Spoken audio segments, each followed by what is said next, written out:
అందరికీ ముందుగా తొలి ఏకాదశి శుభాకాంక్షలు. ఈ పండగ రోజున ప్రతి వారింట్లో ఈ ప్రసాదం అనేది తయారు చేస్తూ ఉంటారు. మీరైతే ఎలా తయారు చేస్తారు? నేనైతే ఇలా అయితే తయారు చేస్తూ ఉంటాను. ముందుగా కొద్దిగా వాటర్ అలా తీసుకొని, ఒక గ్లాసు జొన్నలు అలా తీసుకొని ఒక 10 నిమిషాలు నానబెట్టి, ఆ తర్వాత ఒక పొంగు రాగానే ఇలా అయితే దించేసి వడగట్టుకోవాలి. అండ్ జొన్నలు అనేది ఉడకకూడదు, ఉడికితే పేలాలు అనేది రావు.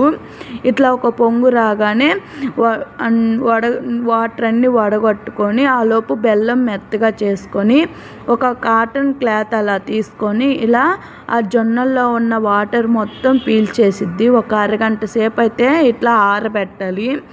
ఆరబెట్టిన తర్వాత మనం ఇట్లా ఒక బాండీ తీసుకొని బాగా వేడి చేసి ఆ జొన్నలు వేసేసుకొని ఇలా కలుపుతూ ఉండాలి.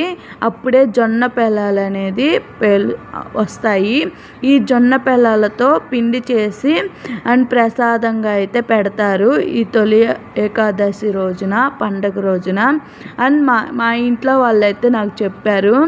అండ్ మా అత్తయ్య వాళ్ళైతే నాకు అసలు తెలియదు ఇవన్నీ ఎలా చేయాలో కూడా.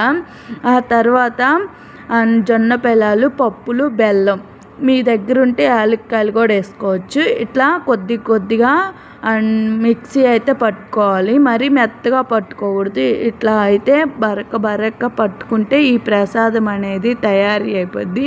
చాలా బాగా కుదిరింది. ఒకసారి మీరు కూడా నేను తయారు చేసినట్టే చూసి ఒకసారి ట్రై చేయండి. అండ్ మీకు కూడా ఈ వీడియో బాగా నచ్చితే సబ్స్క్రైబ్ చేసుకోండి.